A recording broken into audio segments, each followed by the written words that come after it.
Hi, I'm Buck, your personal tour guide to the Federal Reserve. I'm here to introduce you to one of the most complex but effective institutions in the United States. But don't worry, I'll explain it all in plain English. Just beside me is a road map of where we're going. Together, we'll walk through the Federal Reserve System, literally. And along the way, I'll show you just what goes on around here and why it's important. By the end of this tour, you too will be able to explain the Federal Reserve in plain English. There is no other agency of government which can overrule actions that we take. There is no other agency of government which can overrule actions that we take. There is no other agency of government which can overrule actions that we take.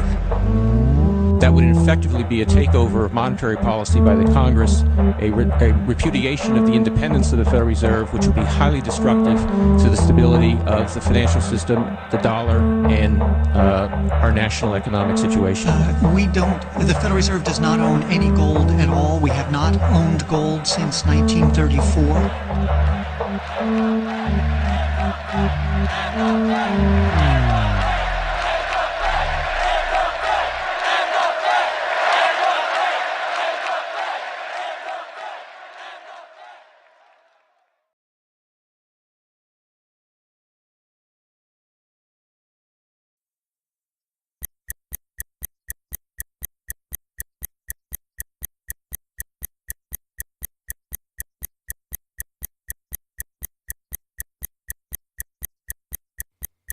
All our lives, we've been told that economics is boring. It's dull. It's not worth the time it takes to understand it. And all our lives, we've been lied to.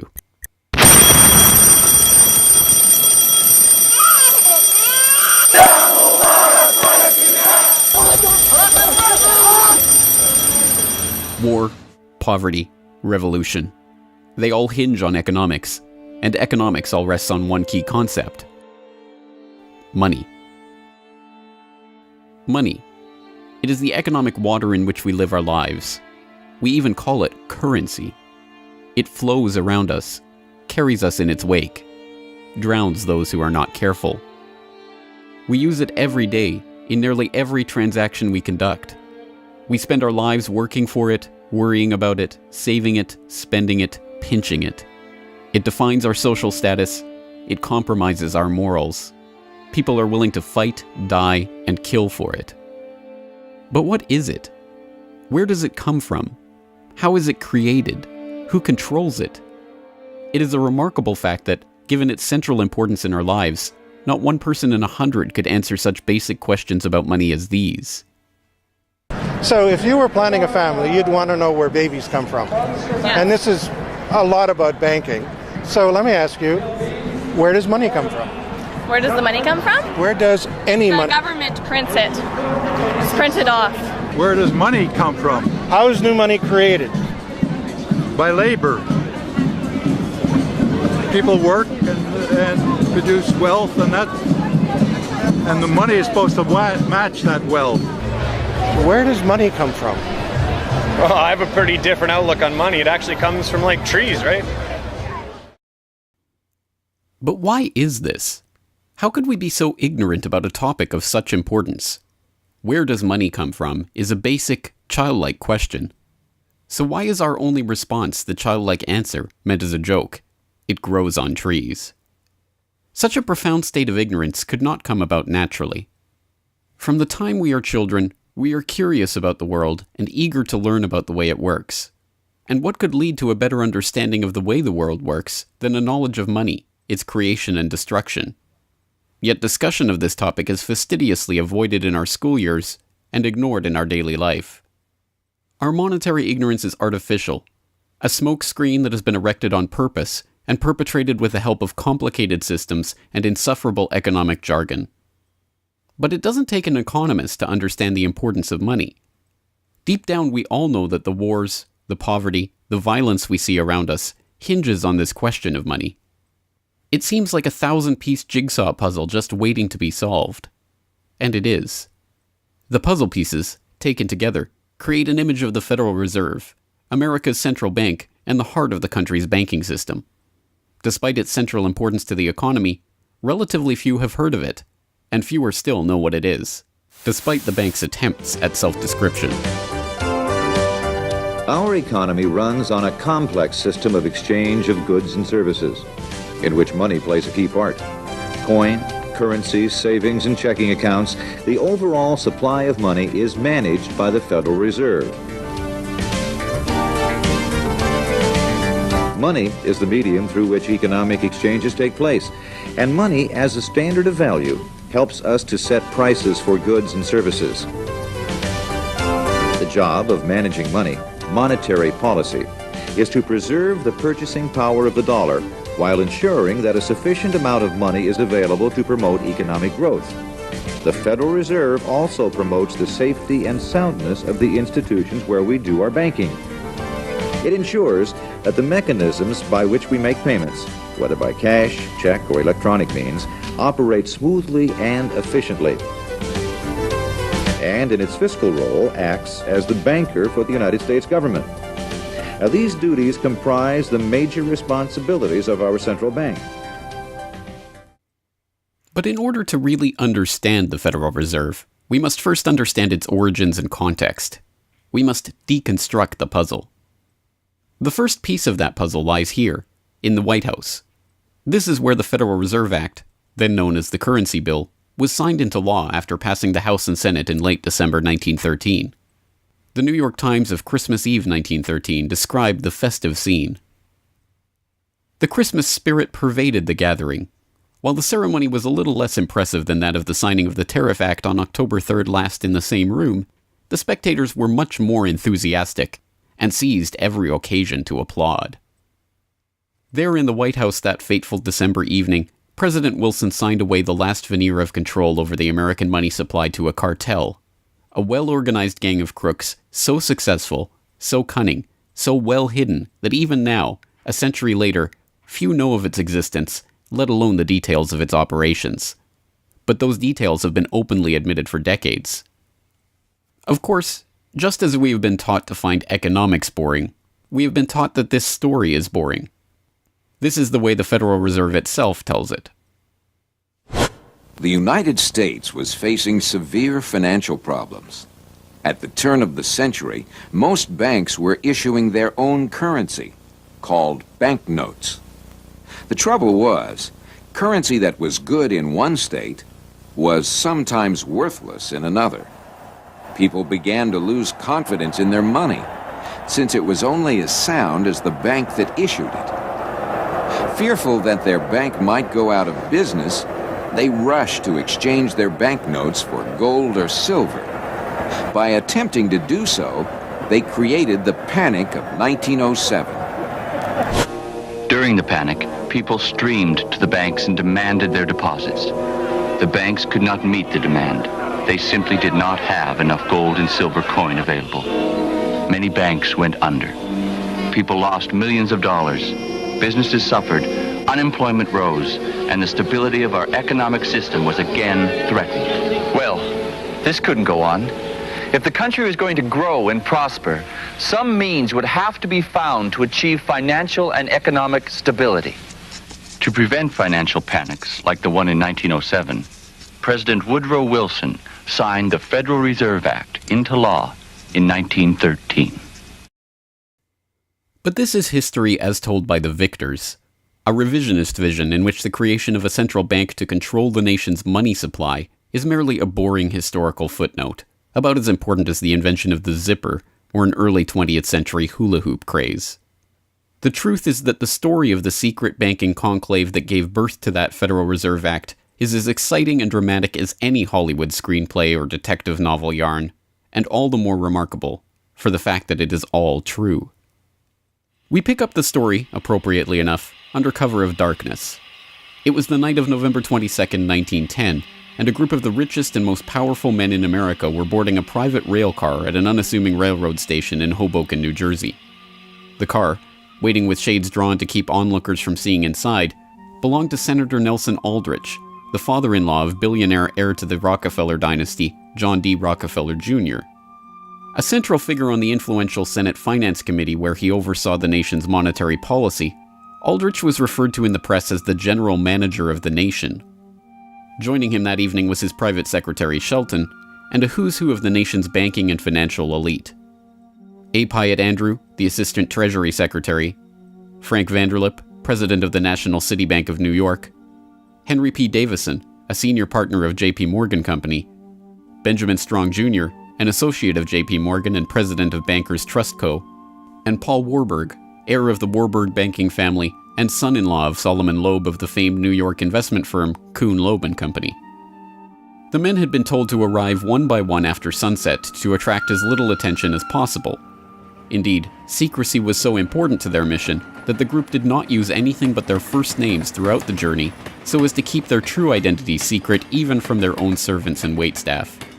The movements of any one of them would have been reason enough to attract the attention of New York's voracious press, especially in an era where banking and monetary reform was seen as a key issue for the future of the nation. A meeting of all of them, now that would surely have been the story of the century. And it was. Their destination? The secluded Jekyll Island off the coast of Georgia, home to the prestigious Jekyll Island Club whose members included the Morgans, Rockefellers, Warburgs, and Rothschilds. Their purpose? Davison told intrepid local reporters who had caught wind of the meeting that they were going duck hunting. But in reality, they were going to draft a reform of the nation's banking industry in complete secrecy. G. Edward Griffin, the author of the best-selling The Creature from Jekyll Island and a longtime Federal Reserve researcher, explains. What happened is that the banks decided that since there was going to be legislation anyway to control their industry, that they wouldn't just sit back and wait and see what happened and cross their fingers that it would be okay.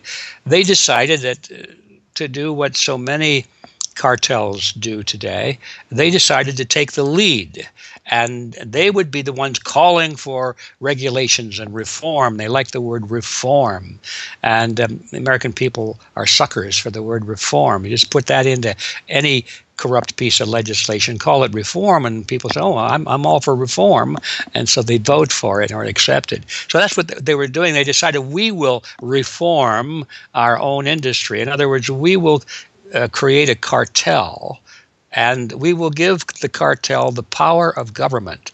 We'll take our cartel agreement so that we can self-regulate to our advantage, and we'll call it the Federal Reserve Act. And then we'll take this cartel agreement to Washington and convince those idiots there to pass it into law. And that basically was the strategy. It was a brilliant strategy. Of course, we see it happening all the time, and certainly in our own day today, we see the same thing happening in other cartelized industry. Right now, we're watching it unfold in the field of healthcare, but at that time, it was banking, all right? And so the banking cartel wrote their own rules and regulations, called it the Federal Reserve Act, got it passed into law, and it was very much to their liking because they wrote it. And in essence, what they had created is a set of rules which made it possible for themselves to regulate their industry, but they went even beyond that. In fact, it's clear to me when I was reading their letters and their conversations at the time and the debates that they never dreamed that Congress would go along and also give them the right to issue the nation's money supply. I mean, not only were they now going to regulate their own industry, which is what they started out as wanting to do, but they got this incredible gift that they didn't dream would be given to them, although they were negotiating for it. And that was Congress gave them the authority to issue the nation's money. And Congress gave away the sovereign right to issue the nation's money to the private banks. And so all of this was in the Federal Reserve Act, and the American people were joyous because they were told and they were convinced that this was finally a means of controlling this big creature from Jekyll Island. Amazingly enough, they were successful, not just in conspiring to write the legislation that would eventually become the Federal Reserve Act, but in keeping that conspiracy a secret from the public for decades. It was first reported on in 1916 by Bertie Charles Forbes, the financial writer who would later go on to found Forbes magazine. But it was never fully admitted until a quarter century later, when Frank Vanderlip wrote a casual admission of the meeting in the February 9, 1935 edition of the Saturday Evening Post. I was as secretive, indeed as furtive, as any conspirator. I do not feel it is any exaggeration to speak of our secret expedition to Jekyll Island as the occasion of the actual conception of what eventually became the Federal Reserve System. Over the course of their 9 days of deliberation at the Jekyll Island Club, they devised a plan so overarching, so ambitious, that even they could scarcely imagine that it would ever be passed by Congress. As Vanderlip put it, discovery of our plan, we knew, simply must not happen, or else all our time and effort would be wasted. If it were to be exposed publicly that our particular group had got together and written a banking bill, that bill would have no chance whatever of passage by Congress. So what precisely did this conclave of conspirators devise at their Jekyll Island meeting? A plan for a central banking system to be owned by the banks themselves, a system which would organize the nation's banks into a private cartel that would have sole control over the money supply itself. At the end of their 9-day meeting, the bankers and financiers went back to their respective offices content in what they had accomplished. The details of the plan changed between its 1910 drafting and the eventual passage of the Federal Reserve Act, but the essential ideas were there. But ultimately, this scene on Jekyll Island, too, is just one piece of a larger puzzle. And like any other puzzle piece, it has to be seen in its wider context for the bigger picture to become visible. To understand the other pieces of the puzzle and their importance in the creation of the Federal Reserve, we have to travel backward in time. The story begins in late 17th century Europe. The 9 Years' War is raging across the continent as Louis XIV of France finds himself pitted against much of the rest of the continent over his territorial and dynastic claims. King William III of England, devastated by a stunning naval defeat, commits his court to rebuilding the English navy. There's only one problem: money. The government's coffers have been exhausted by the waging of the war, and William's credit is drying up. A Scottish banker, William Patterson, has a banker's solution. A proposal to form a company to lend £1 million to the government at 6% plus £5,000 management fee, with the right of note issue.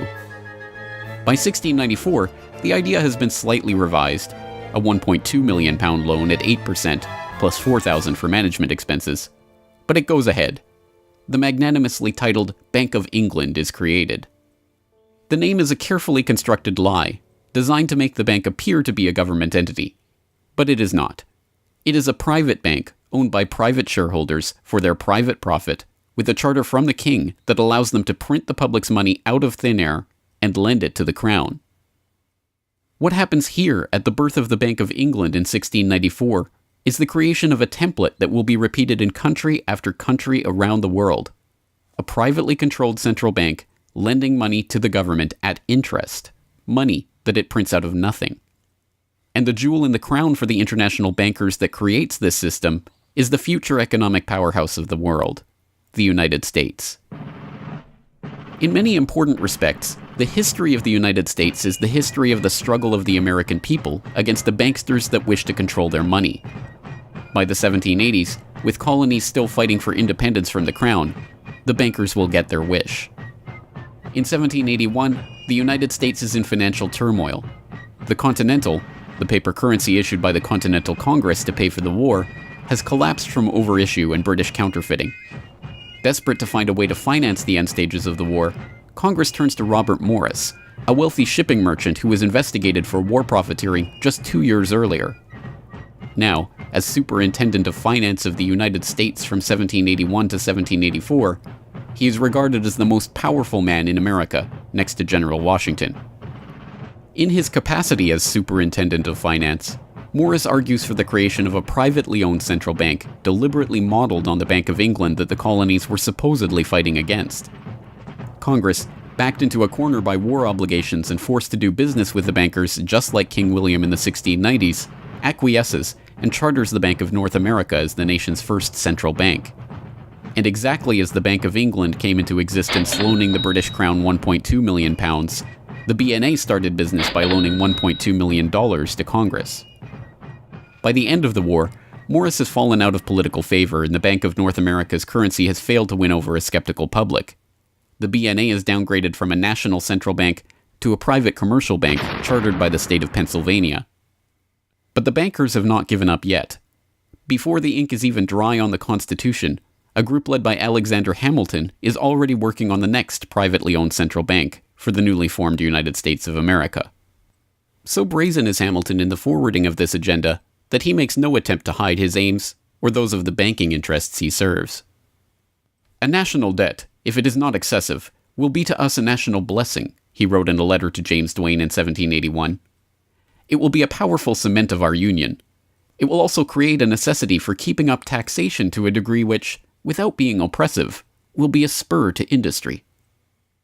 Opposition to Hamilton and his debt-based system for establishing the finances of the U.S. is fierce.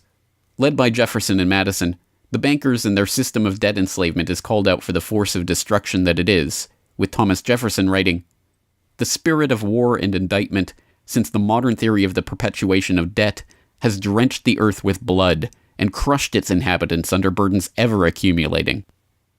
Still, Hamilton proves victorious. The first Bank of the United States is chartered in 1791 and follows the pattern of the Bank of England and the Bank of North America almost exactly. A privately owned central bank with the authority to loan money that it creates out of nothing to the government. In fact, it is the very same people behind the new bank as were behind the old Bank of North America. It was Alexander Hamilton, Robert Morris's former aide, who first proposed Morris for the position of financial superintendent, and the director of the old Bank of North America, Thomas Willing, is brought in to serve as the first director of the first Bank of the United States. Meet the new banking bosses, same as the old banking bosses. In the first 5 years of the bank's existence, the U.S. government borrows $8.2 million from the bank, and prices rise 72%.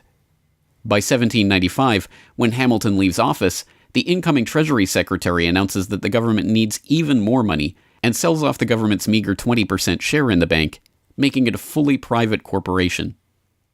Once again, the U.S. economy is plundered while the private banking cartel laughs all the way to the bank that they created. By the time the bank's charter comes due for renewal in 1811, the tide has changed for the money interests behind the bank. Hamilton is dead, shot to death in a duel with Aaron Burr. The bank-supporting Federalist Party is out of power. The public are wary of foreign ownership of the central bank, and what's more, don't see the point of a central bank in time of peace. Accordingly, the charter renewal is voted down in the Senate, and the bank is closed in 1811. Less than a year later, the U.S. is once again at war with England. After 2 years of bitter struggle, the public debt of the U.S. has nearly tripled from $45.2 million to $119.2 million. With trade at a standstill, prices soaring, inflation rising, and debt mounting, President Madison signs the charter for the creation of another central bank, the Second Bank of the United States, in 1816. Just like the two central banks before it, it is majority privately owned and is granted the power to loan money that it creates out of thin air to the government. The 20-year bank charter is due to expire in 1836, but still in his first term, President Andrew Jackson has already vowed to let it die prior to renewal. Believing that Jackson won't risk his chance for re-election in 1832 on the issue, the bankers forward a bill to renew the bank's charter in July of that year, 4 years ahead of schedule. Remarkably, Jackson vetoes the renewal charter and stakes his re-election on the people's support of his move. In his veto message, Jackson writes in no uncertain terms about his opposition to the bank. Whatever interest or influence, whether public or private, has given birth to this act, it cannot be found either in the wishes or necessities of the executive department, by which present action is deemed premature, and the powers conferred upon its agent not only unnecessary, but dangerous to the government and country. It is to be regretted that the rich and powerful too often bend the acts of government to their selfish purposes. If we cannot at once, in justice to interests vested under improvident legislation, make our government what it ought to be, we can at least take a stand against all new grants of monopolies and exclusive privileges, against any prostitution of our government to the advancement of the few at the expense of the many, and in favor of compromise and gradual reform in our code of laws and system of political economy. The people side with Jackson, and he's re-elected on the back of his slogan, "Jackson and no bank." The president makes good on his pledge. In 1833, he announces that the government will stop using the bank and will pay off its debt. The bankers retaliate in 1834 by staging a financial crisis and attempting to pin the blame on Jackson, but it's no use. On January 8, 1835, President Jackson succeeds in paying off the debt, and for the first and only time in its history, the United States is free from the debt chain of the bankers. In 1836, the Second Bank of the United States charter expires, and the bank loses its status as America's central bank. It is 77 years before the bankers can regain the jewel in their crown, but it is not for lack of trying. Immediately upon the death of the bank, the banking oligarchs in England react by contracting trade, removing capital from the US, demanding payment in hard currency for all exports, and tightening credit. This results in a financial crisis known as the Panic of 1837, and once again Jackson's campaign to kill the bank is blamed for the crisis. Throughout the late 19th century, the United States is rocked by banking panics brought about by wild banking speculation and sharp contractions in credit. By the dawn of the 20th century, the bulk of the money in the American economy has been centralized in the hands of a small clique of industrial magnates, each with a near monopoly on a sector of the economy. There are the Astors in real estate, the Carnegies and the Schwabs in steel, the Harrimans, Stanfords, and Vanderbilts in railroads, the Millens and the Rockefellers in oil. As all of these families start to consolidate their fortunes, they gravitate naturally to the banking sector. And in this capacity, they form a network of financial interests and institutions that centered largely around one man, banking scion and increasingly America's informal central banker in the absence of a central bank, John Pierpont Morgan. John Pierpont Morgan, or Pierpont as he prefers to be called, is born in Hartford, Connecticut in 1837 to Junius Spencer Morgan, a successful banker and financier.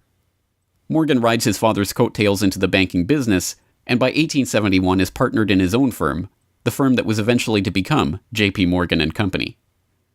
It is Morgan who finances Cornelius Vanderbilt's New York Central Railroad. It is Morgan that finances the launch of nearly every major corporation of the period, from AT&T to General Electric to General Motors to DuPont. It is Morgan who buys out Carnegie and creates the United States Steel Corporation, America's first billion-dollar company. It is Morgan who brokers a deal with President Grover Cleveland to save the nation's gold reserves by selling $62 million worth of gold to the Treasury in return for government bonds. And it is Morgan who, in 1907, sets in motion the crisis that leads to the creation of the Federal Reserve. That year, Morgan begins spreading rumors about the precarious finances of the Knickerbocker Trust Company, a Morgan competitor and one of the largest financial institutions in the United States at the time. The resulting crisis, dubbed the Panic of 1907, shakes the U.S. financial system to its core. Morgan puts himself forward as a hero, boldly offering to help underwrite some of the faltering banks and brokerage houses to keep them from going under. After a bout of hand-wringing over the nation's finances, a congressional committee is assembled to investigate the Money Trust, the bankers and financiers who brought the nation so close to financial ruin and that wield such power over the nation's finances.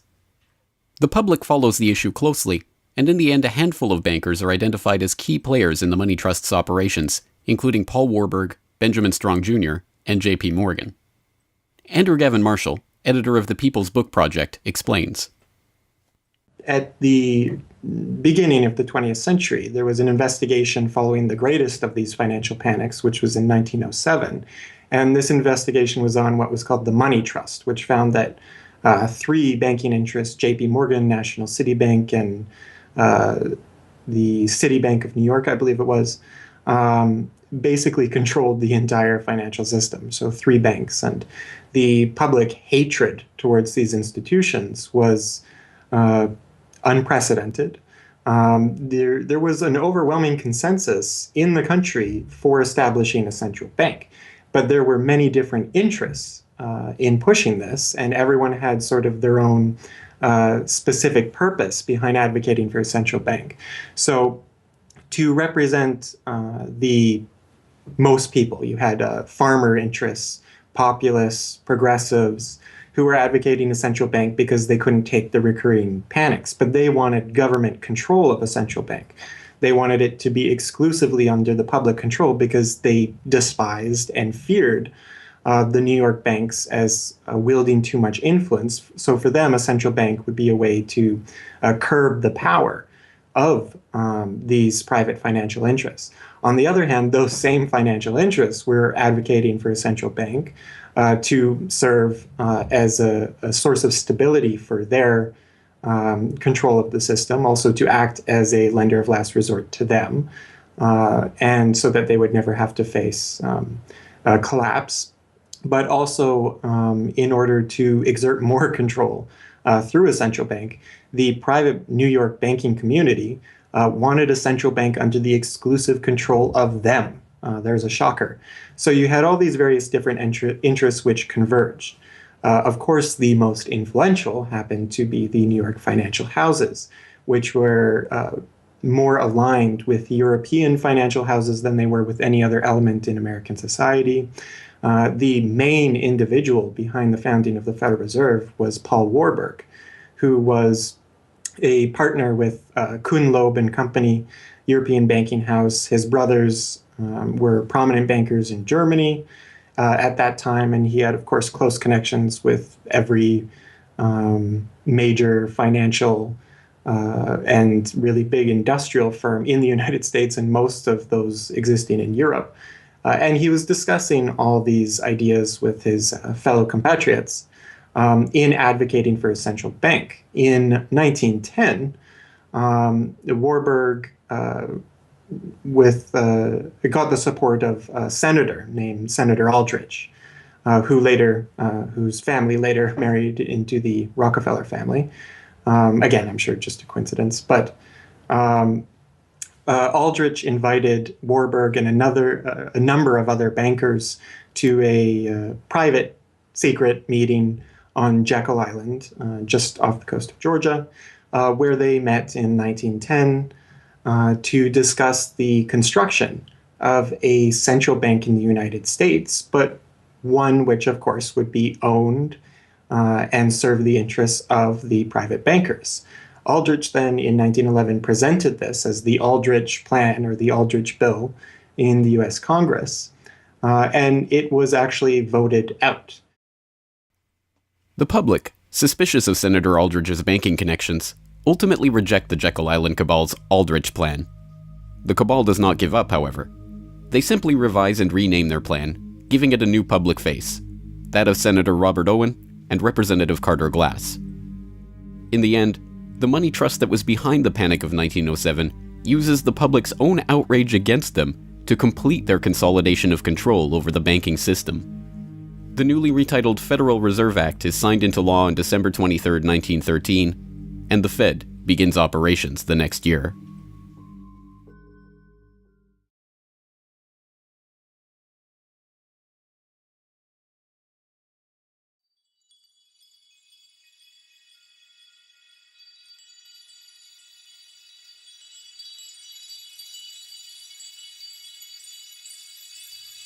So how does the Federal Reserve System work? What does it do? Who owns and controls it? These are the basic questions that would get to the heart of the fundamental question, what is money? And that is why the answer to these questions have been shrouded in impenetrable economic jargon. Even the Federal Reserve's own educational propaganda, which has an unusual tendency towards cutesy animation and talking down to its audience, has a difficult time summarizing the Fed's mission and responsibilities. According to the Fed, to achieve these goals, the Fed, then and now, combines centralized national authority through the Board of Governors, remember that on the map, with a healthy dose of regional independence through the reserve banks. A third entity, the Federal Open Market Committee, brings together the expertise of the first two in setting the nation's monetary policy. Precisely what imaginary gaggle of schoolchildren is this economic gibberish aimed at? The simple truth, hidden behind the sleight of hand of economic jargon and magisterial titles, is that a banking cartel has monopolized the most important item in our entire economy: money itself. We are taught to think of money as the pieces of paper printed in government printing presses or coins minted by government mints. While this is partially true, in this day and age, the actual notes and coins circulating in the economy represent only a tiny fraction of the money in existence. Over 90% of the money supply is in fact created by private banks as loans that are payable back to the banks at interest. Although this simple fact is obscured by the wizards of Wall Street and gods of money who want to make the money creation process into some special art of alchemy carefully overseen by the government, the truth is not hidden from the public. In December 1977, the Federal Reserve Bank of New York published another of its dumbed-down cartoon-ridden information pamphlets for the general public, attempting to explain the functions of the Federal Reserve System. There in black and white, they carefully explain the money creation process. Commercial banks create checkbook money whenever they grant a loan, simply by adding new deposit dollars to accounts on their books in exchange for a borrower's IOU. Banks create money by monetizing the private debts of businesses and individuals. That is, they create amounts of money against the value of those IOUs. There it is, in plain English. The vast majority of money in the economy, the checkbook money in our accounts at the bank and that we use in our electronic transfers and digital payments, is created not by a government printing press, but by the bank itself. It is created out of thin air as debt, owed back to the bank that created it at interest. This means that bank loans are not money taken from other bank depositors, but new money simply conjured into existence and placed into your account. And the bank is able to create much more money than it has cash to back up those deposits. The Fed claims to be the entity overseeing and backing up the banking industry. It was established, according to its own propaganda, to stabilize the system and prevent bank runs like the Panic of 1907 from happening again. Throughout much of the 1800s, almost any organization that wanted could print its own money. As a result, many states, banks, and even one New York druggist did just that. In fact, at one time, there were over 30,000 different varieties of currency in circulation. Imagine the confusion. Not only were there multitudes of currencies, some were redeemable in gold and silver, others were backed by bonds issued by regional governments. It was not unusual for people to lose faith both in the value of their currency and in the entire financial system. With many people trying to withdraw their deposits at once, sometimes the banks didn't have enough money on hand to pay their depositors. Then, when the funds ran out, the banks suspended payment temporarily, and some even closed. People lost their entire savings, and sometimes regional economies suffered. Obviously, something had to be done. And in 1913, something was. In that year, President Woodrow Wilson signed into effect the Federal Reserve Act. This act created the Federal Reserve System to provide a safer and more stable monetary and banking system. If that was indeed its aim, it signally failed to do so in running up one of the greatest bubbles in American history to that point in the 1920s, just a decade after its creation. The popping of that bubble, of course, led directly into the Great Depression and one of the greatest periods of mass poverty in American history. Economists have long argued that the Fed itself was the cause of the Depression by its complete mismanagement of the money supply. As former Federal Reserve Chairman Ben Bernanke admitted in a speech commemorating Fed critic Milton Friedman's 90th birthday, regarding the Great Depression, "You're right, we did it. We're very sorry. But thanks to you, we won't do it again." Price stability is another cited tenet of the Federal Reserve's mandate. But here, too, the Fed has completely failed to live up to its own standards. Aside from the banking system, the Federal Reserve has another responsibility that's probably even more important. It's in charge of something called monetary policy. Basically, it means trying to keep prices stable to avoid inflation. Say you buy a CD today for $14.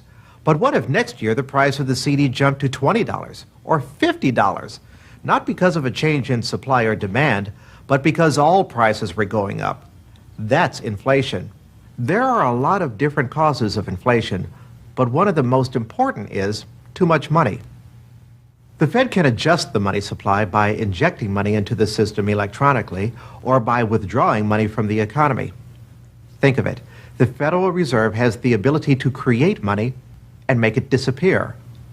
What's most important is what happens as a result. Anytime the supply of money is altered, the effects are felt throughout the economy. The Fed's methods have changed over time to take advantage of the latest computers and electronics, but its mission remains the same: to aim for stable prices, full employment, and a growing economy. 100 years ago, in 1913, the Fed was created, and we've marked it with a vertical line there. Consumer prices now are about 30 times higher than they were when the Fed was created in 1913. Paper money, too, is the responsibility of the Federal Reserve. Hence, the dollars in circulation are not Treasury notes, not bills of credit, but Federal Reserve notes, debt-based notes backed up, ultimately, by the government's own promise to pay. It's sovereign bonds backed up by the taxpayers themselves. At one time, the Federal Reserve banks were legally required to keep large stockpiles of gold in reserve to back up these notes. But that requirement was abandoned, and today the notes are backed up mostly by government securities. The Fed no longer keeps any actual gold on its books, but gold certificates issued by the Treasury and valued not at the spot price of $1,300 per troy ounce, but an arbitrarily fixed statutory price of $42 2/9 per ounce. But I do have one question. During the crisis or any time that you're aware of, has the Federal Reserve or Treasury participated in any gold swaps arrangements? We don't. The Federal Reserve does not own any gold at all. We have not owned gold since 1934. So we have not engaged in any gold swaps. But it appears on your balance sheet that you hold gold. What appears on our balance sheet is gold certificates. When we turned before 1934, the Federal Reserve did own gold. We turned that over by law to the Treasury and received in return for that gold certificates. If the Treasury entered into, because under the Exchange Stabilization Fund, I would assume they probably have the legal authority to do it. They wouldn't be able to do it then because you have the securities for essentially all the gold? No, we have no interest in the gold that is owned by the Treasury. We have simply an accounting document that is called gold certificates that represents the value at a statutory rate and still that we gave to the Treasury in 1930. And still measured at $42 an ounce, which makes no sense whatsoever. Clearly, there is a discrepancy between what we are led to believe is motivating the Fed and what it actually does. To understand what the Fed is actually intended to do, it's first important to understand that the Federal Reserve is not a bank per se, but a system. This system codifies, institutionalizes, oversees, and undergirds a form of banking called fractional reserve banking, in which banks are allowed to lend out more money than they actually have in their vaults. The whole process starts, the process of decay and corruption starts with something called fractional reserve banking. That's the technical name for it. And what that really means is that as the banking institution developed over several centuries, starting, of course, in Europe, it developed the practice of legalizing a certain dishonest accounting procedure. In other words, in the very, very beginning, if you want to go all the way back, people would bring their gold or silver to the banks for safekeeping. And they'd say, give us a paper receipt. And we don't want to guard our silver and our gold because, people could come in the middle of the night and they could kill us or tie us up and threaten us, and they'll get our gold and silver, so we can't really guard it. We'll take it to the bank and have them guard it, and we just want a paper receipt so that we can take the receipt back and get our gold anytime we want. And so in the beginning, money was receipt money. They could then, instead of changing or exchanging the gold coins, they could exchange the receipts, and people would accept the receipts just as well as the gold, knowing they could get the gold. And so these paper receipts being circulated were, in essence, the very first examples of paper money. Well, the banks learned early on that game that here they were sitting on this pile of gold and all these paper receipts out there. People weren't bringing the receipts in anymore. Very few of them, maybe 5%, maybe 7% of the people would bring in their paper receipts and ask for the gold. So they said, why don't we just sort of give more receipts out than we have gold? They'll never know because we only are asked at the best 7% of it, so we can create more receipts for gold than we have, and we can collect interest on that because we'll loan that into the economy and we'll charge interest on this money that we don't really have. And it's a pretty good gimmick, don't you think? And they, well, yeah, of course. And so that's how fractional reserve banking started. And now it's institutionalized, and they teach it in school. No one ever questions the integrity of it or the ethics of it. They say, well, that's the way banking works. And isn't it wonderful that we now have this flexible currency and we have prosperity and all of this sort of thing? So it all starts with this concept of fractional reserve banking. The trouble is with that is it works most of the time, but every once in a while, there are a few ripples that come along that are a little bit bigger than the other ripples, and maybe one of them is a wave, and more than 7% will come in and ask for their gold. Maybe 20% will come in, or 30%. And well, now the banks are embarrassed because the fraud is exposed. They say, well, we don't have your gold. What do you mean you don't have my gold? I gave it to you and put it on deposit, and you said you'd safeguard it. Well, we don't have it. We loaned it out. So then the word gets out, and everybody and their uncle comes and lines up for their gold. And of course, they don't have it, and the banks are closed. They have bank holidays, and the banks are embarrassed. They go out of business. People lose their savings, and you have these terrible banking crashes that were ricocheting all around the world prior to this time. And that's what caused the concern. One of the things that caused the concern of the American people, they didn't want that anymore. They wanted to put a stop to that. And that was the whole purpose, supposedly, of the Federal Reserve System, is to put a stop to that. But since the people who designed the plan to put a stop to it were the very ones who were doing it in the first place, you can not be surprised that their solution was not a very good one insofar as the American people were concerned. Their solution was to expand it. Not to control it, but to expand it. See, prior to that time, this little game of fractional reserve banking was localized at the state level. Each state was doing its own little fractional reserve banking system. Each state, in essence, had its own Federal Reserve. Central banks were authorized by state law to do this sort of thing, and that was causing all this problem. And so the Federal Reserve came along and said, well, no, we're not going to do this at the state level anymore because look at all the problem it's causing. We're going to consolidate it all together, and we're going to do it at the national level. The key to this system, of course, is who controls this incredible power to regulate the economy by setting reserve requirements and targeting interest rates. The answer to this question, too, has been deliberately obscured. The Federal Reserve System is a deliberately confusing mishmash of public and private interests, reserve banks, boards and committees, centralized in Washington and spread out across the United States. So you have the Federal Reserve Board in Washington, appointed by the president. That's the only part of this system that is directly dependent upon the government for input. That's the federal part, that the government, the president specifically, gets to choose a few select governors. The 12 regional banks, the most influential of which is the Federal Reserve Bank of New York, essentially based in Wall Street to represent Wall Street, is representative of the major Wall Street banks who own shares in the private, not federal, but private Federal Reserve Bank of New York.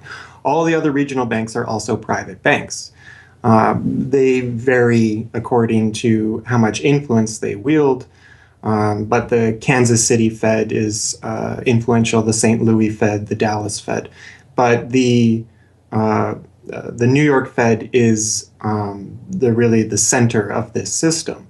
And precisely because it represents the Wall Street banks who appoint the leadership of the New York Fed. So the New York Fed has a lot of public power, but no public accountability. It has no oversight.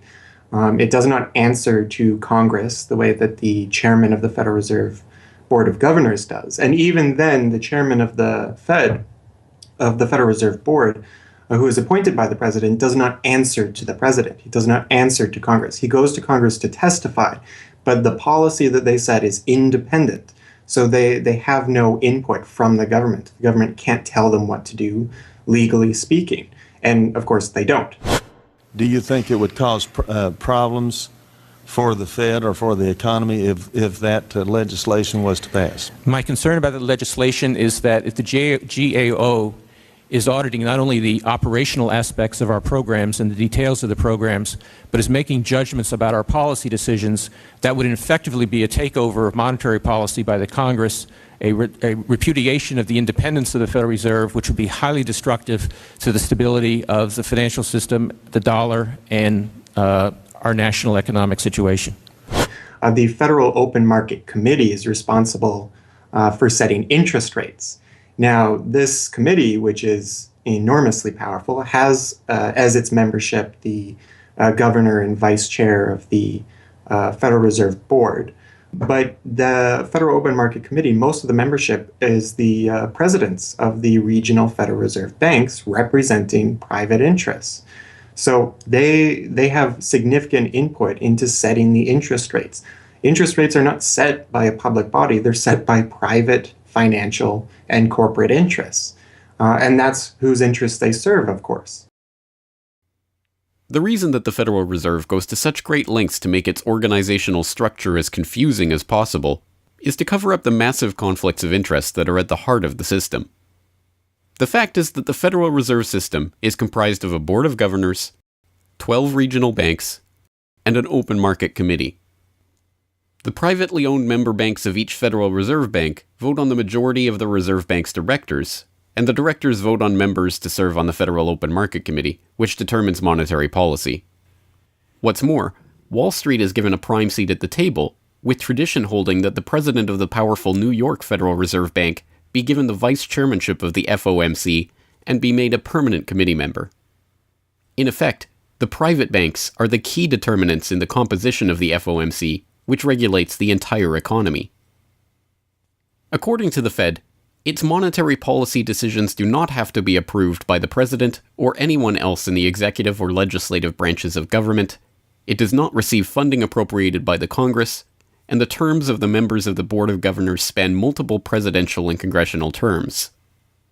Or, in the words of Alan Greenspan, what is the proper relationship, what should be the proper relationship between a chairman of the Fed and a president of the United States?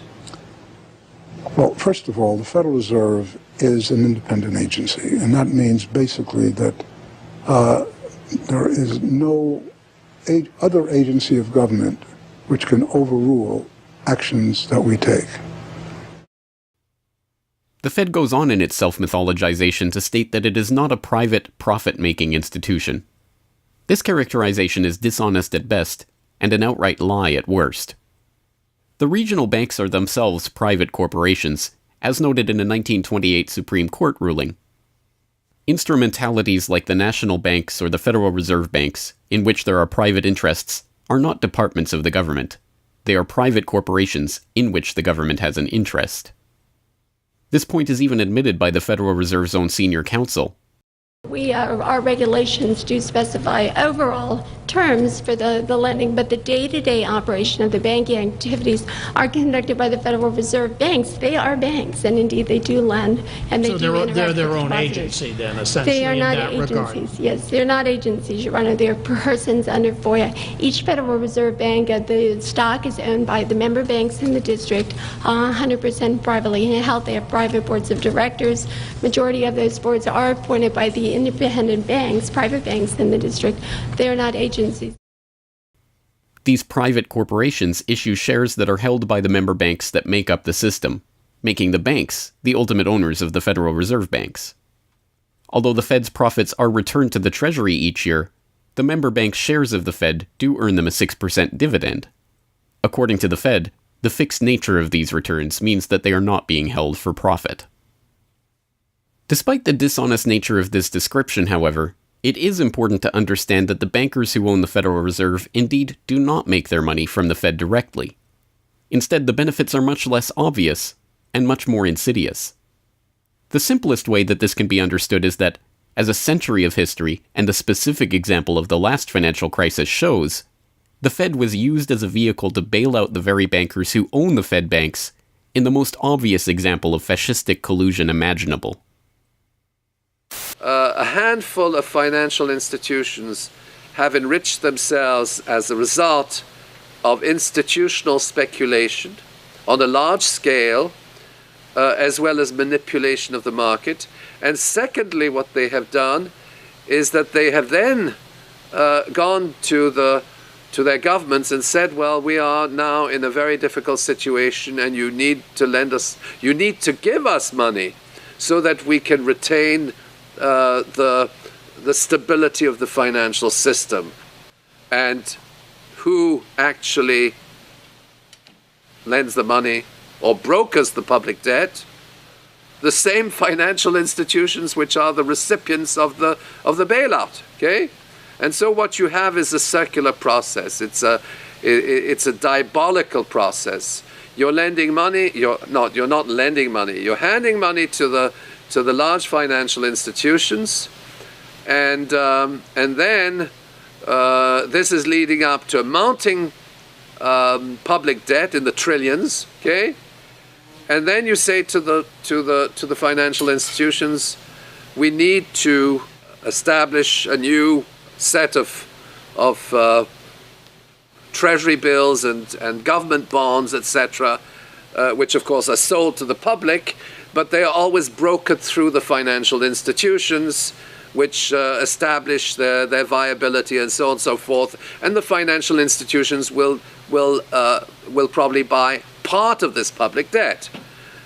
So that in effect what the government is doing is financing its own indebtedness through the bailouts. It hands money to the banks, but to hand the money to the banks, it becomes indebted to those same financial institutions, and then it says, well, we now have to emit large amounts of public debt. Please, can you help us? And then the banks will say, well, your books are not quite in order. And then the government will say, well, obviously they're not in order because we've just handed you $1.4 trillion of bailout money, and we're now in a very difficult situation, so we need to borrow money from the people who are, in fact, the recipients of the bailout. So this is really what we're dealing with. We're dealing with a circular process. The 2008 crisis and subsequent bailouts are merely the latest and most brazen examples of the fundamental conflicts of interest at the heart of America's privately owned central banking system. Beginning with the collapse of Lehman Brothers in September of that year, the Federal Reserve embarked on an unprecedented program of bailouts and special zero-interest lending facilities for the very banks that had caused the subprime meltdown in the first place. By the cartelization of the Federal Reserve structure, and thus not by accident, it was the very bank presidents who had overseen their banks' lending practices that ended up in the director positions of the Federal Reserve banks that voted on where to direct the trillions of dollars in bailout money. And unsurprisingly, they directed it toward their own banks. A stunning 2011 Government Accountability Office report examined $16 trillion of bailout facilities extended by the Fed in the wake of the crisis and exposed numerous examples of blatant conflicts of interest. Jeffrey Immelt, chief executive of General Electric, served as a director on the board of the Federal Reserve Bank of New York, at the same time the Fed provided $16 billion in financing to General Electric. JP Morgan Chase chief executive Jamie Dimon, meanwhile, was also a member of the board of the New York Fed during the period that saw $391 billion in Fed emergency lending directed to his own bank. In all, Federal Reserve Board members were tied to $4 trillion in loans to their own banks. These funds were not simply used to keep these banks afloat, but actually to return these Fed-connected banks to a period of record profits in the same period that the average worker saw their real wages actually decrease and the economy on Main Street slow to a standstill. Ben Bernanke, at that time the chairman of the Federal Reserve Board of Governors, was confronted about these conflicts of interest by Senator Bernie Sanders upon the release of the GAO report in June 2012. Senator, you raised an important point, which is that this is not something the Federal Reserve created. This is in the statute. Congress in the Federal Reserve Act said this is the governance of the Federal Reserve, and more specifically that bankers would be on the board. And 6 out of 9. Sorry? 6 out of 9 in the regional banks are come from the banking industry. That's correct, and that is in the law. And right. I'll answer your question, though. The answer to your question is that Congress set this up. We have tried, I think we've made it into something useful and valuable. We do get information from it. But if Congress wants to change it, of course, we will work with you to find alternatives.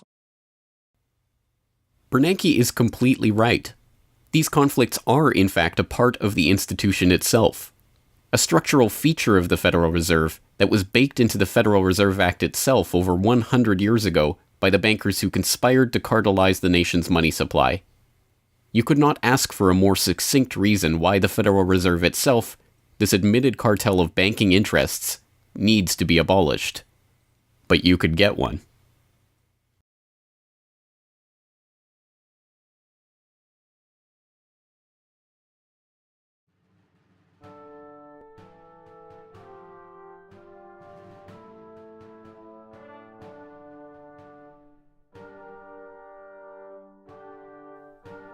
We now know that for centuries, the people of the United States have been at war with the international banking oligarchs. That war was lost, seemingly for good, in 1913, with the creation of the Federal Reserve. With the passage of the Federal Reserve Act, President Woodrow Wilson consigned the American population to a century in which the money supply itself has depended on the whims of the banking cabal. A century of booms and busts, bubbles and depressions, has led to a wholesale redistribution of wealth toward those at the very top of the system.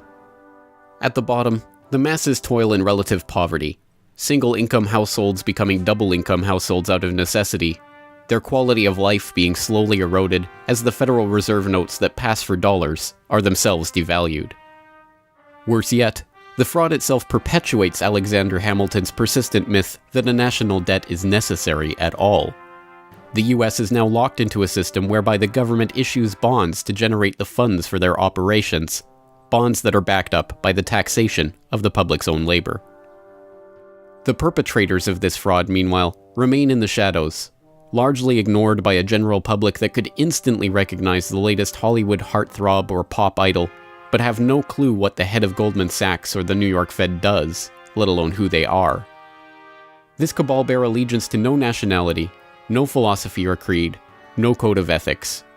They are not even motivated by greed, but power. The power that the control of the money supply inevitably brings with it. After a person has all the money in the world that you could possibly use to buy anything you want, what's left to capture your imagination? And the answer, of course, is power. Power over people.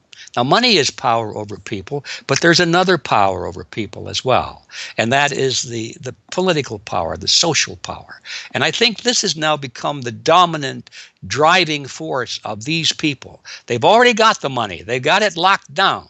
Now they're striving for this new world order, as their name for it. They want all of the world into one political unit, which they dominate, not only with money, but with military and psychological means and education and media and propaganda. They want total control over every human on the planet. And by golly, they're moving pretty rapidly in that direction. It did not take long for this lust for power to rear its head. In 1921, just 7 years after the Fed began operations, the same J.P. Morgan-connected banking elite that founded the Federal Reserve incorporated an organization called the Council on Foreign Relations with the goal of taking over the foreign policy apparatus of the United States, including the State Department. In this quest, it was remarkably successful.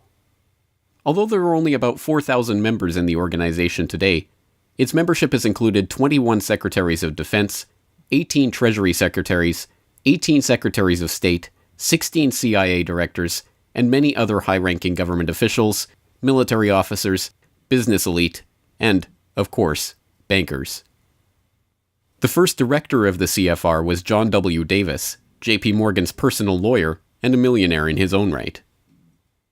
Together with its sister organizations in Britain and elsewhere around the world, these groups would work together toward what they called a new world order of total financial and political control directed by the bankers themselves. As Carroll Quigley, noted Georgetown historian and mentor of Bill Clinton, wrote in his 1966 work, Tragedy and Hope, A History of the World in Our Time, the powers of financial capitalism had a far-reaching aim, nothing less than to create a world system of financial control in private hands, able to dominate the political system of each country and the economy of the world as a whole. This system was to be controlled in a feudalist fashion by the central banks of the world acting in concert, by secret agreements arrived at in frequent private meetings and conferences. The apex of the system was to be the Bank for International Settlements in Basel, Switzerland, a private bank owned and controlled by the world's central banks, which were themselves private corporations. This is why the bankers and their partners in government and business conspired to bring about the 2008 crisis. Not for the pursuit of money, but power. In the same way the bankers used the panic of 1907 to consolidate their control over the money supply, they hope to use the 2008 crisis and subsequent panics, which they themselves have created, to consolidate their political control. The International Summit for the Global Financial Crisis has been expanded from G7 to G20 because the leading 7 developed countries cannot solve the crisis alone. This expanded meeting raises the question whether a new global financial system will be created. So is this some sort of a new world order, which Gordon Brown kind of alluded to? British Prime Minister Gordon Brown has described the quote-unquote guiding principles to be addressed at the summit. They are transparency, sound banking, responsibility, integrity, and get this, global governance, unquote. I think a new world order is emerging, and with it the foundations of a new and progressive era of international cooperation. The inevitable conclusion, one that flows necessarily from the true understanding of this situation, is that the Federal Reserve System needs to be consigned to the dustbin of history. After a century of enslavement, it is time for the American public to finally throw off the bankers' debt chains. If there was ever a point in human history to start questioning alternatives, this would be it. And to think that where we are and simply say, oh, well, this is the best of our options. How many of the best options lead to self-destruction? Doesn't sound like a best option. I think that with a world of 7 billion people, we can probably come up with something better than a system in which a few thousand people benefit so much at the expense of everything else on this world, and at the expense of the potential for the future of mankind. They're leveraging our future. And so long as we accept this way of thinking, so long as we accept these institutions as having dominance, that's the direction we'll be going. So I think reform is a good way to try and stall and to push back directly against the expanding and evolving power structures. But a radical change is what's really needed, and that has to be built from the bottom up. But I think that these two processes can and should go together in parallel. If you've made it this far, congratulations. You are now better informed on the economic history of the United States and the truth about the Federal Reserve than 99% of the population. If you do nothing else, then just working to get those around you educated on this information alone will have a profound effect. Once they learn of the scam, many are motivated to do something about it, and they, in turn, inform others. This is the viral nature of suppressed truth, and it is the reason that more people are aware of and energized by the issue of the Federal Reserve and the nature of money than ever before. Perhaps even more amazingly, this movement is spreading to other parts of the globe. Recognizing the interlocking nature of the modern global economy and the international nature of the banking oligarchy, movements to abolish the Federal Reserve have sprung up in Europe, where protests against the cartelized central banking system are taking place in over 100 cities, attracting 20,000 people on a weekly basis. I started this movement because I realized that the Federal Reserve Act, in my opinion, is one of the most worst laws in the whole world. So a private banking company is lending America the money, and in my opinion, America is not any more democratic. The Federal Reserve tells the government what to do, and that's a problem. It's a very big problem, especially in the US. Why is it a global issue, and why are people doing it here in Germany? Because when you realize that this finance system, it's a global system, you have to go to the really beginning of the system. And in my opinion, it's also the World Bank and the International Fund of Currencies and stuff like this. But at the beginning of all this is a law from 1913. Woodrow Wilson signed it.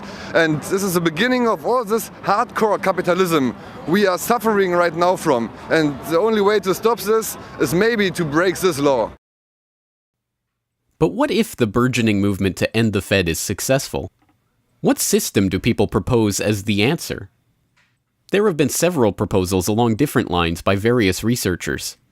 Some argue for a return to America's colonial roots of debt-free money issued by state-run banks, pointing to the Bank of North Dakota as one already functioning, successful model of this approach. We've had two banking systems ever since the 1860s, with the state bank system and the federal bank system. And the federal bank system are the big Wall Street banks, particularly. They dominate the federal system.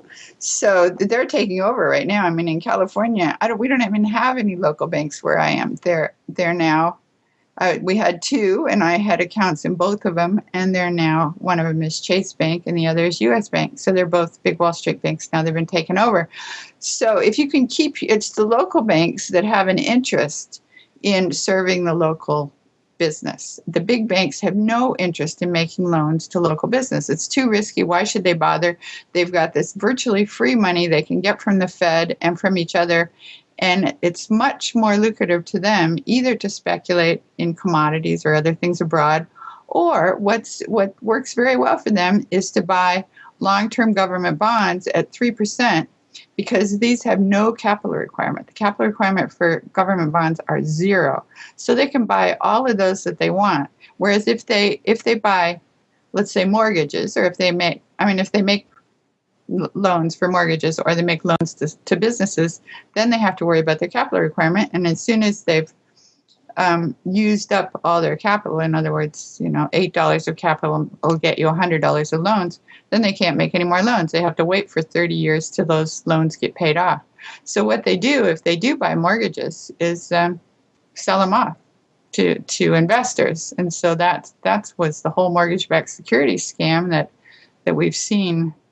They had no motivation to make sure that these borrowers were actually sound borrowers. They just wanted to make a sale, so they sold the stuff to the unwary investors who might be somebody in Iceland or Sweden or pension funds. Yeah, so that didn't work out so well. So a state bank with the partnering with the local banks can provide the capital, can help them with capital. In North Dakota, the state bank guarantees the loans of the local banks, allowing them to make much bigger loans than they could otherwise. And the state bank provides liquidity to the small banks. That's why the small banks, the local banks, aren't making loans to small business right now, because they don't know that they can get money from the other banks as needed. The way banking works is they make the loan first. I mean, if you have credit lines to many different businesses, and if they all hit up their credit lines at once, you're going to run out of money. So you don't dare do that unless you know that you can get short-term loans from the other banks. And what's happening right now, even though there's $1.6 trillion in excess reserves sitting on the books of the big banks, they're not available to the little banks. And the reason is because the Fed is paying 0.25% interest on those reserves. So the banks have no incentive to lend them to the little banks. Why let go of them when you can make just as much keeping them, and then you still have your reserves, and you can use them as collateral to buy bonds or something that'll make you more money. So the whole system is messed up.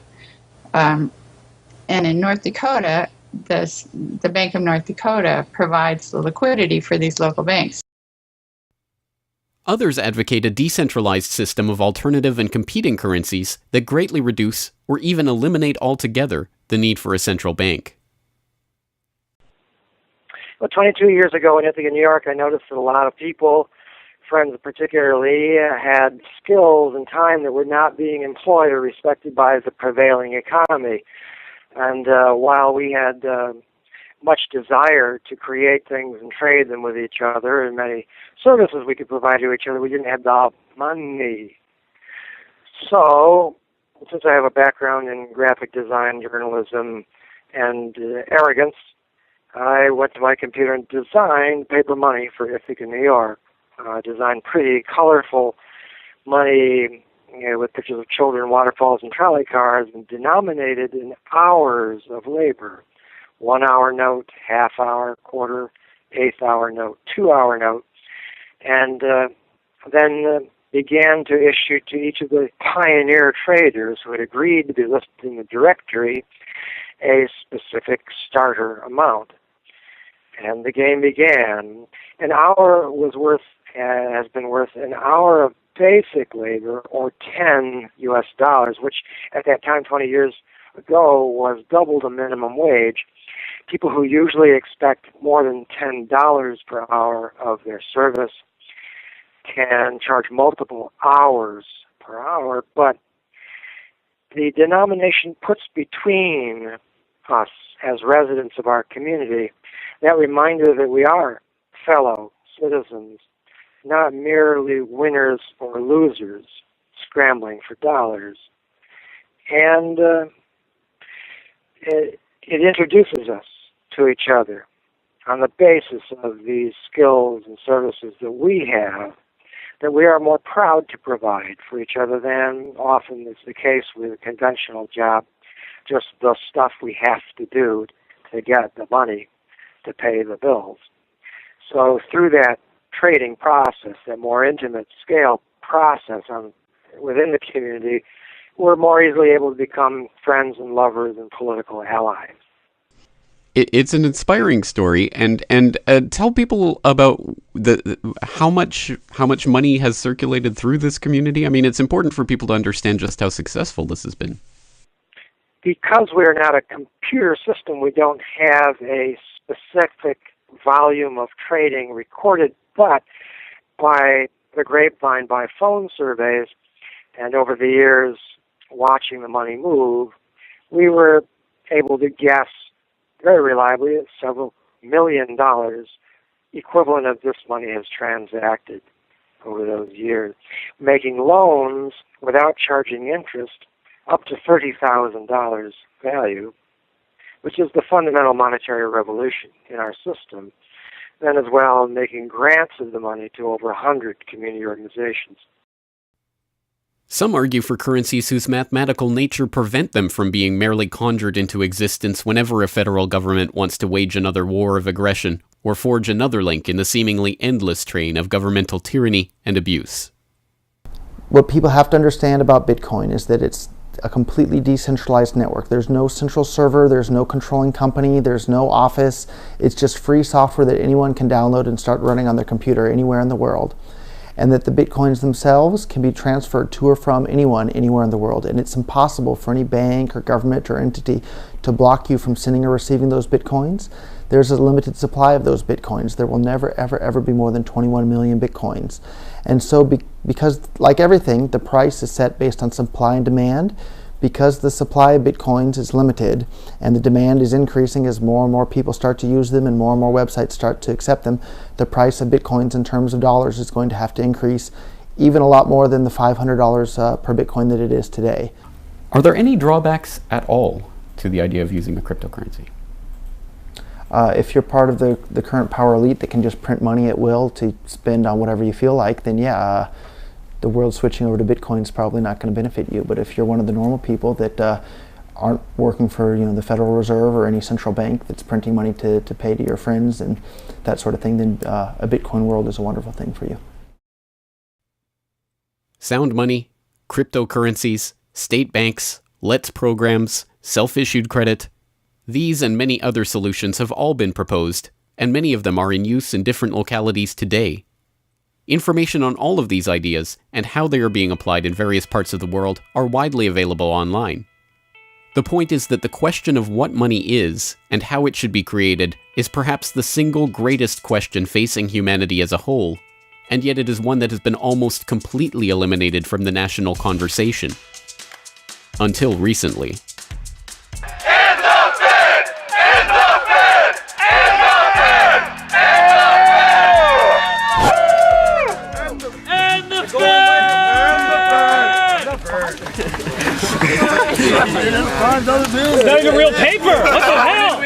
And the Fed! And the Fed! And the Fed! And the Fed!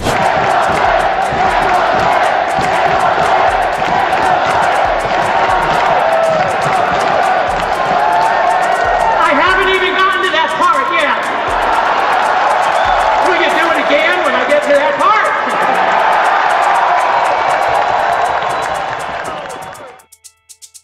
And so the rest of the story is now in our hands.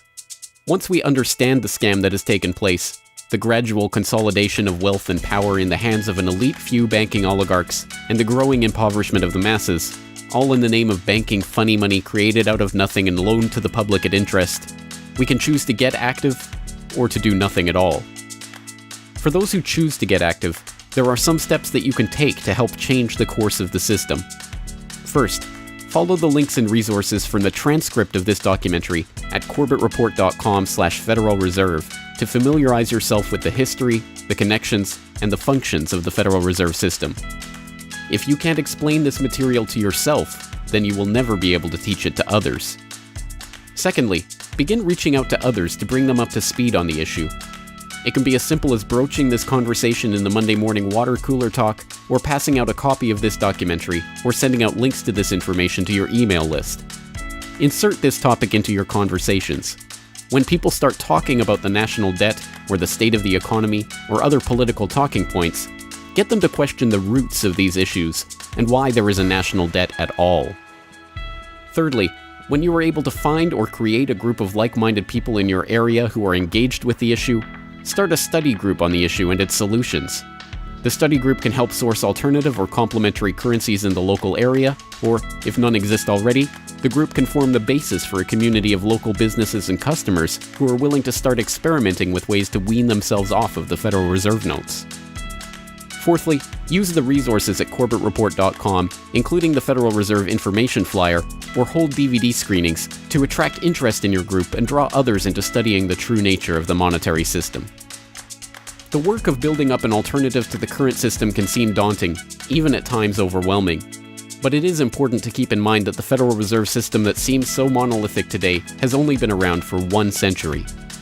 Central banks have been defeated in America before, and they can be defeated again. The question of how we decide to change this system is not rhetorical. It will either be answered by an informed, engaged, active population working together to create viable alternatives and to dismantle the current system, or it will be answered by the same banking oligarchy that has been controlling the money supply, and indeed the lifeblood of the country, for generations. Now, 1 century after the creation of the Federal Reserve System, we have a choice to make. Whether the next century, like the one before it, will be a century of enslavement, or, transformed by the actions and choices that we make in the light of this knowledge, a century of empowerment.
Hello, this is James Corbett of CorbettReport.com, the writer, producer, director, narrator, and just about everything else you can imagine with regards to the documentary that you just finished watching, Century of Enslavement, The History of the Federal Reserve. As I mentioned towards the end of that documentary, if you've made it this far, then you are now better informed about the Federal Reserve, its origins, what it is, how it functions, and why it must be opposed than 99% of the general public. And if you've made it this far, then you are obviously one of the very few who is very eager and motivated to join the rising tide of free humanity that is seeking to throw off the debt chains of the banksters in the United States and around the world. And if you are so motivated, then I have some treats for you. I have some resources that I'd like to direct you to. As I mentioned again towards the end of that documentary, there are some resources up at CorbettReport.com that I hope will help you in your quest to better inform yourself and better inform others about the Federal Reserve System. Because once again, if you can't explain this to yourself, then how could you ever hope to explain it to anyone else? So I think the first quest that we must all engage in is to improve our own understanding of the Federal Reserve System and how it functions, and then to spread that information to others. And on that note, once again, if you go to CorbettReport.com, you'll be able to find, first and foremost, this documentary itself is, of course, 100% freely available online, which you would know because you're watching this right now. So, of course, there will be links to the YouTube version of this documentary or the downloadable MP4 version on my website. There's also audio MP3 files available for download. All of those, again, freely open to the public, and I do encourage you to send them out to others if you do find it to be a valuable resource yourself. And once you're there at CorbettReport.com, you'll find not only the documentary itself, but also a transcript of the documentary, complete with hyperlinks to all of the source documents, videos, articles, all of the information that was used to compile this documentary. So I hope that will be a valuable resource, again, for people who are looking to put this information together in a way that makes sense in their own head, and so that they can see where all of this information is coming from, much of it sourcing from the Federal Reserve itself. So I hope that the hyperlinked transcript will be valuable to people out there who are seeking to broaden their understanding of these topics. And you will also find there a news information pamphlet that I have put together with the help of Mike Krentz of MikeKrentz.com, a graphic designer who's helped me out a lot behind the scenes on the website. As you can tell from the graphics on this documentary, I'm not a graphic designer myself by trade or by training. So I certainly do appreciate Mike's help in putting this information pamphlet together.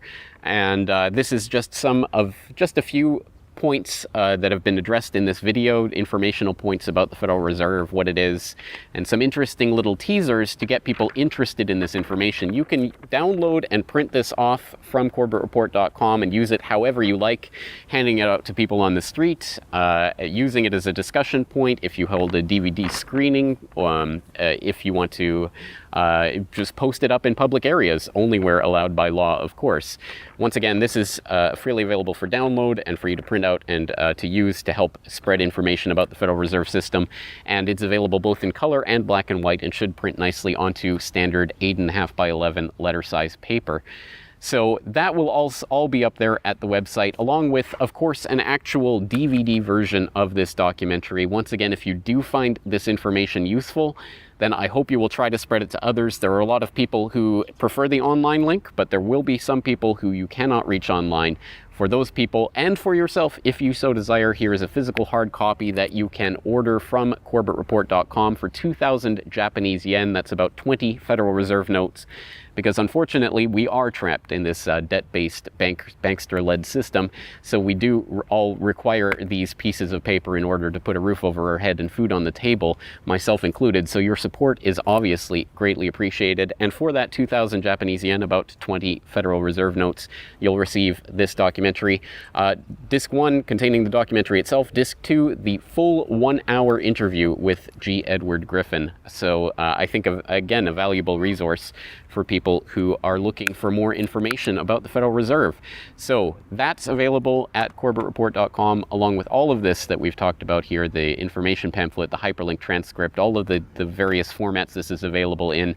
Once again, I've tried to make this as straightforward as possible and also as detailed as possible so that you can start to further your own exploration and understanding of this system that we're facing. Once again, of course, any way that you choose to get this information out to others is greatly appreciated, but if you do want to send the Corbett Report links around, the best one to use is CorbettReport.com/Federal Reserve. That will have the documentary in the YouTube format, it will have the downloadable MP3 and MP4 formats, it will have the transcript, it will have the downloadable information pamphlet, and it will also have a link to buy the DVD. So all of that will be there at corbettreport.com/Federal Reserve. Please send people there if you're going to send people anywhere. So once again, I really do salute you for taking time out of your busy day, out of your schedule, to devote yourself to watching and learning and understanding this material, and to helping spread this information and awareness to others, because it is only together that we will ever be able to form the movement that will ultimately turn the tide against the banksters and defeat the Federal Reserve and all of the similarly privately controlled central banks all around the world. So once again, thank you for your time and attention. I'm James Corbett of CorbettReport.com.